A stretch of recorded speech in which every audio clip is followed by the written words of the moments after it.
Welcome to the March to a Million podcast with Greg DuPont, founder of the Wealth Solutions Network. In this podcast, Greg shares his journey to positively impact 1 million lives by creating an army of financially minded attorneys who embrace an expanded role in their clients' lives. Greg and his guests challenge the status quo in the legal profession and the financial services industry, and show attorneys how they can improve their lives, provide greater value to their clients, and experience greater professional satisfaction. Join us in this movement and strengthen your business by learning how to solve your clients' most pressing financial problems. Hello and welcome to another March to a Million podcast with your host, Greg DuPont. Today, we have something we haven't done before, which we actually have a real live WSN member on the show. Jason Gray, attorney and owner of Pinnacle Estate Planning, is joined here today with us, and he's going to talk a little bit about his experience and just so much more. So this is your chance to hear from a real live WSN member. Greg, go ahead and take it away. Hey, thanks, Matt. Jason, welcome to the show. Thank you for having me. Yeah, it's my pleasure. Thanks for taking some time out to share with the other listeners your experience and what it's like to try to incorporate this. So, what I want to do is I want to give you the opportunity to tell your story a little bit, let everybody know who Jason is and how your practice has evolved to the point where you decided that you were going to join WSN. Absolutely. I was born and raised in Coeur d'Alene, Idaho, where I practice now. We have 3 offices in Coeur d'Alene, Spokane, Washington, and Sandpoint, Idaho. I graduated from Gonzaga Law back in 2010. I was a deputy attorney general for the state of Idaho before going into private practice, where I've represented a lot of businesses, represented Fortune 500 companies, but always just really liked the estate planning part of things, trying to avoid issues before we end up in court. And that kind of fits with my background. Prior to becoming an attorney, I was a social worker. And so just trying to help families navigate complex issues and avoiding issues later on down the road. And with my estate planning practice, what I was finding is that even though I feel like I have a lot of experience in setting up different types of trusts and tax strategies and all of that, there was this missing component to it where, I'm asking clients, who are you working with on your retirement accounts and planning for long-term care? And a lot of that was just lacking. And that's when I happened to find some information about you and got in touch. And it's just really been an incredible experience to be able to offer something different and something unique to my clients that we're looking at these comprehensive strategies. So it's been a really great experience so far. We've had a lot of great conversations with clients that you brought in. Your clients, a lot of younger clients trying to find their path. And one of the things that I've appreciated about you is the passion that you have for the clients, and it clearly shows in your conversations with them. And the fact that you were an early adopter of the WSN approach, and you dove in. And what I'd like for you to share with the listeners, other potential members, you've got a good practice. You're busy with the practice. You got the 3 offices.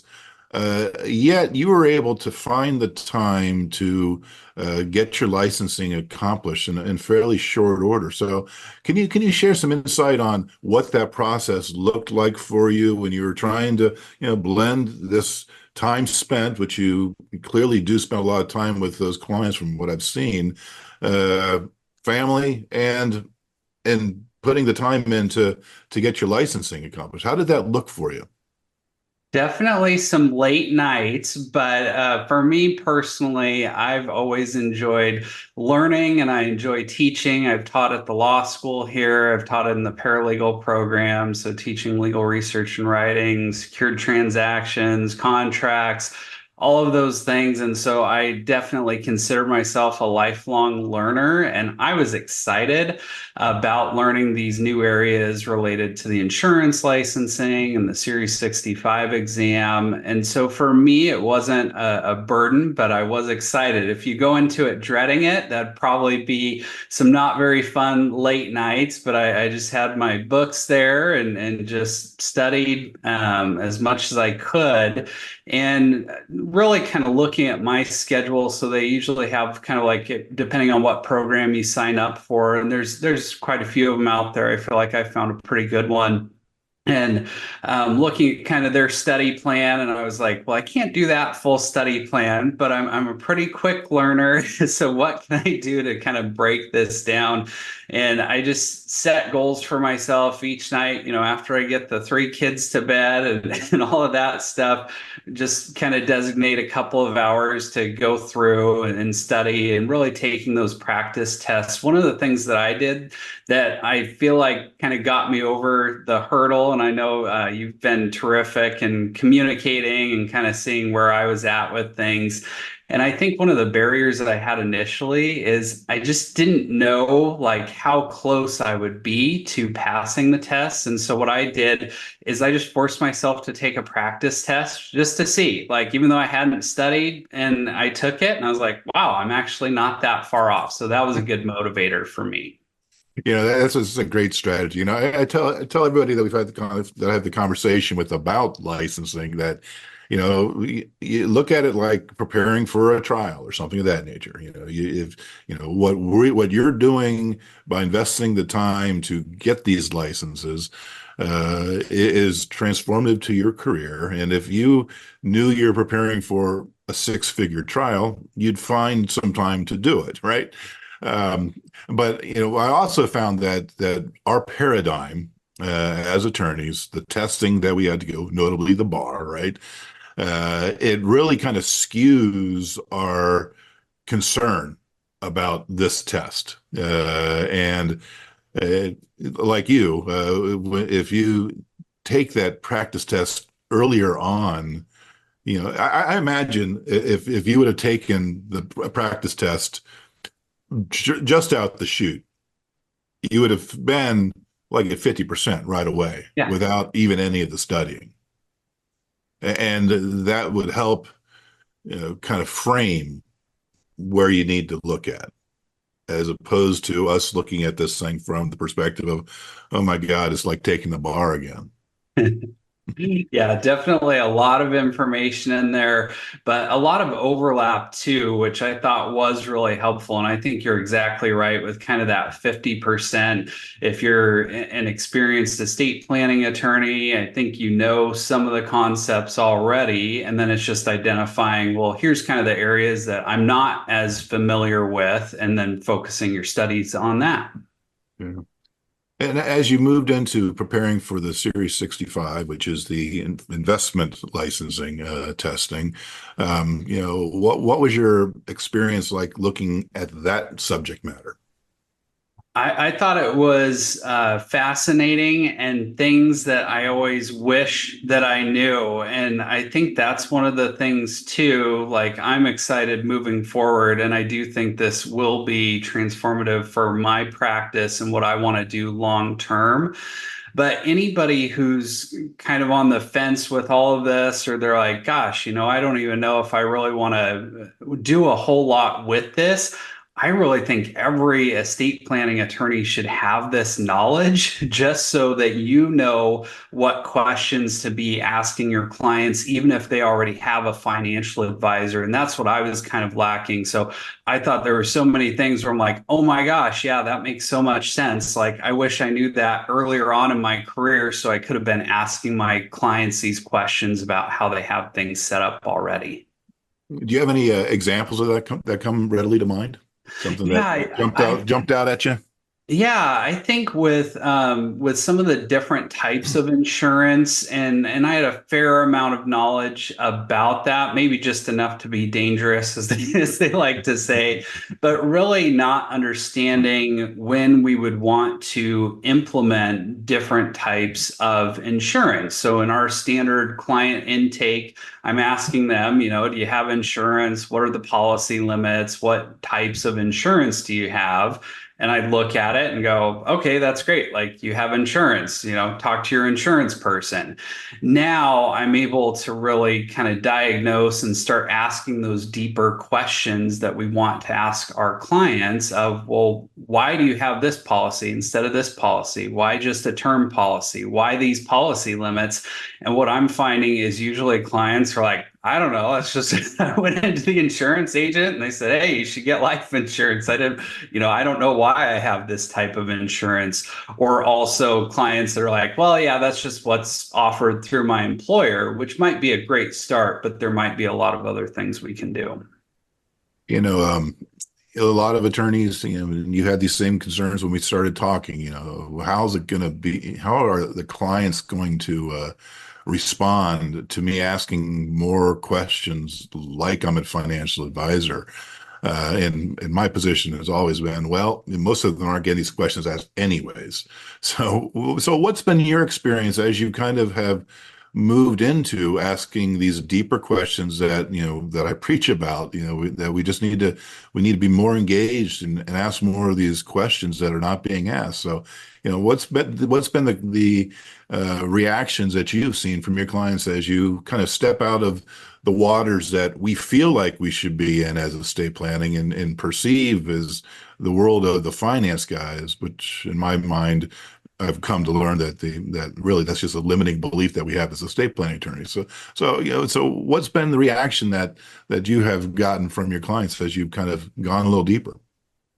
I think the reaction has been better as I've grown in confidence in my abilities and knowing what questions to ask. It was a little bit uncomfortable to start with, and I feel like I was a little bit unsure of myself, but working with you and you really helping build up that confidence has been kind of a game changer. So I am having those conversations, and most of the feedback that I've had is, wow, why wasn't my other estate planning attorney asking me these questions? Or clients that have done a consultation with other estate planning attorneys and they're like, gosh, the other person didn't ask me any of this stuff. And I kind of explained why, and I want to be your attorney for life, and I want to get to know you, and I want to come up with comprehensive strategies that aren't just going to address one issue, but are going to address any concerns that you have.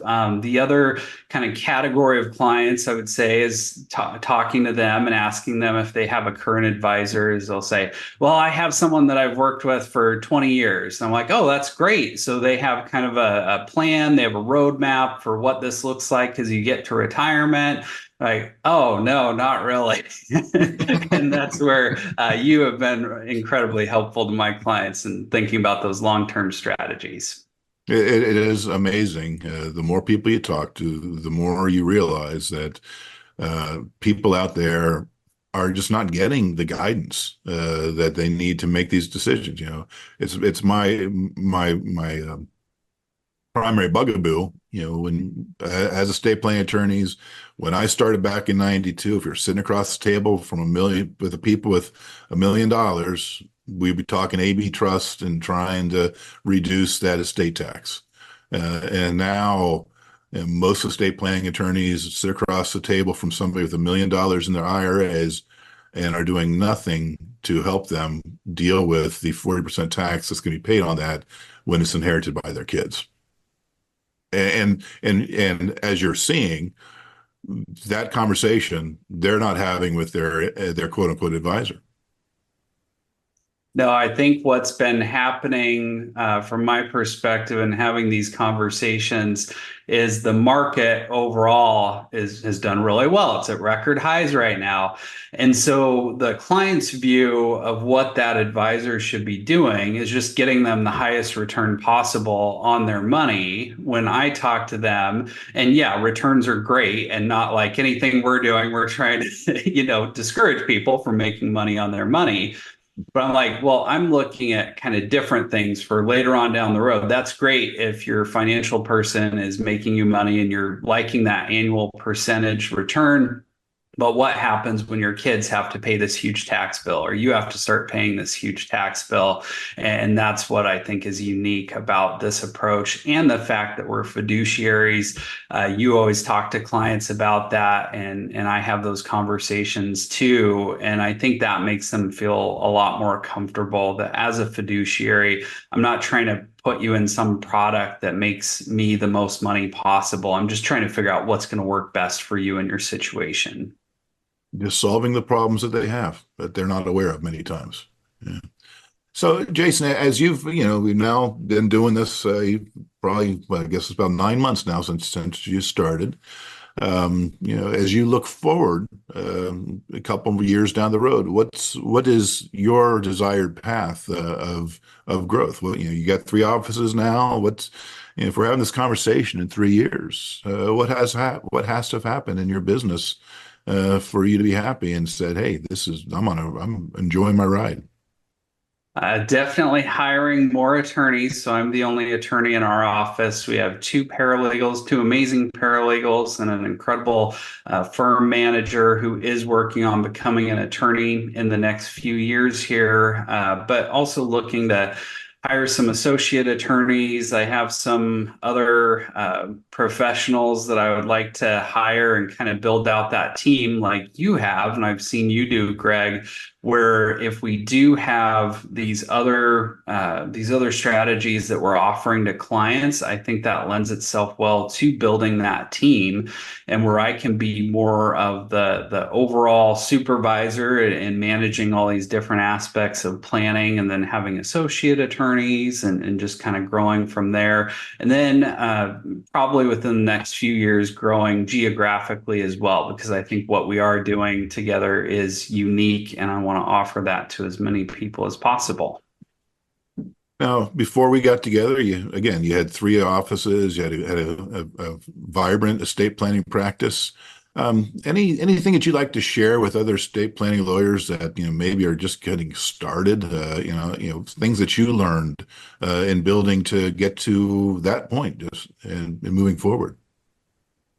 I think in anything that you do and any decisions that you make with your law firm, figuring out what your strengths are and what type of law firm you want to be, and then making sure that anything that you're implementing fits with that mission. So part of our mission is providing that personalized experience. There's some large estate planning law firms in our area, and they get people in, get them in quick, get them out quick, make their money, draft the revocable trust, and then they're never there for the family. And oftentimes I get those clients because something happens and they call the law firm and they're like, well, we can't help you. And so then they come to me and they want someone who really listens and is going to be there for them long term. I think people want that long-term relationship. It's just not offered by a lot of estate planning law firms. And so when I was looking at WSN, I was like, that fits exactly with our mission of I want to be with you through this journey as you go through these different stages of life and finding solutions for these different problems or issues that might come up. I'm curious, other than the materials that I send and share with you, as you have, expanded your learning, you say you're a lifelong learner and this is tweaked in interest. What other things are you looking at in terms of resources to help you in your journey to learn more about investments, learn more about insurance? What other tools have you turned to try to deepen your expertise there? Some of the tools that I've utilized are just having more conversations with people that are in the financial sector, advisors that I've worked with over the years, and kind of picking their brains. And now I'm also able to ask them more informed or more intelligent questions, because that was one of the things with before I connected with you, is I might talk to a client's current advisor, but I didn't really know what questions to ask there to understand what their approach is. And so for me, that's kind of the big thing, is trying to figure out, like with our common financial advisors that have a lot of clients in our area, what are they doing and why are they doing it, and then how might that be different from our strategies, and where might it be able to be complementary. And that's another thing that I respect a lot about you, Greg. When I have clients that have a current advisor, we always kind of phrase it as, well, what's the harm in having us take a second look, and a lot more clients are willing to do that. So a second, I'm going to ask Matt to come back on as our fly on the wall. I always like to let him come in and kind of prompt a couple of questions that may not have come from my brain. But Jason, is there anything that I should have asked you that I haven't asked you? One of the things that I wanted to make sure that I brought up, just as far as my personal view and the value that WSN brings to the table, is that what I'm seeing, and I think doing my studies and looking at estate planning nationwide, our biggest competitor, I think in the future, is going to be some of the AI generated estate planning, or, you have your trust done for $500 and print out a form online. And for the younger generation, I think that is going to be an attractive option, especially as those develop. And so when I'm looking at my long-term goals and how do I differentiate myself, what we're offering through WSN, you're not going to be able to fill out a form online and get that level of service. And that's what I want to provide to my clients. Great answer. I couldn't ask you a better question. Matt, anything that you'd like to ask Jason here? I do actually have two things. So, I think, Jason, that last thing that you said there is a huge point. They've been talking about how AI writes better jokes than comedians, but they can't deliver the jokes, right? I mean, they just can't, right? So leaning on technology to really help you run a more efficient practice is going to be really important. But I just wanted to highlight the fact of what you just said there, I think, is the big differentiator between, a WSN attorney and a non-WSN attorney. I also really wanted to highlight the fact that you said that you wanted to be the attorney for the entire life of the client. I don't think a lot of attorneys say that. It's very transactional, and because that's really the business model. But the one question that Greg didn't ask, because he already knows this, but I don't, and neither do the listeners, which is, how did you find out about WSN? What was the piece of marketing that really turned you to the point of saying, yep, I'm going to spend the money, I'm going to spend the time, I'm going to have this be part of my practice? Facebook, good old Facebook ads, which is kind of ironic because they have the targeted ads, and obviously estate planning comes up as one of my interests. So I get flooded with ads on Facebook from other, programs or systems. And I researched all of those because I was like, I am missing something. Like I could feel that. And I know enough to know that there are experts in the country like Greg, who I hadn't found yet, but who do I trust and what's actually going to be a benefit to my practice? And so what I found, when you kind of peel back those layers or contact some of these other companies that offer to help estate planning attorneys, it would just like help with the intake and how to keep your clients happy and things like that. I'm like, well, my clients are already happy. I want to make them happier and offer more services, but I don't need a new intake system or a new client management system. And that's what is really unique about what Greg does. There's no other company that offers this type of support, in my opinion, and just unique things that you can offer to make your clients just absolutely love you, sing your praises, talk to their family about you, all of those things. And there's the audio clip of the century. Greg, we're going to have to use that for future marketing because that was absolutely fantastic. Jason, listen, I know Greg wants to thank you too, but I'm just going to do it for him. Thank you very much for coming on the show. Thank you for being part of this March to a Million, right? We're going to fundamentally make a difference in the world of not just estate planning, but also the lives of the clients so that they can pass on more wealth more efficiently, more effectively, and also with better communication around the values surrounding why that wealth is being transferred. WSN is that solution. And for all of you listeners out there, if you have not subscribed to the show, I don't know what you're doing yet, but please, here is living proof of the WSN process. So this is a great opportunity for you to share this with other estate planning attorneys that you know who you think would want to have these different conversations. So for Greg and for Jason, this is Matt Halloran, and we'll see you on the other side of the mic very soon. Thank you for listening to the March to a Million podcast. Click the follow button to be notified when new episodes become available, and get in touch with our team by visiting our website at www.wealthsolutionsgroup.biz or give us a call at 614-432-8065. The information covered and posted represents the views and opinions of the guest and does not necessarily represent the views or opinions of Wealth Solutions Network. The content has been made available for informational and educational purposes only. The content is not intended to be a substitute for professional investing advice. Always seek the advice from qualified financial service providers with any questions you may have.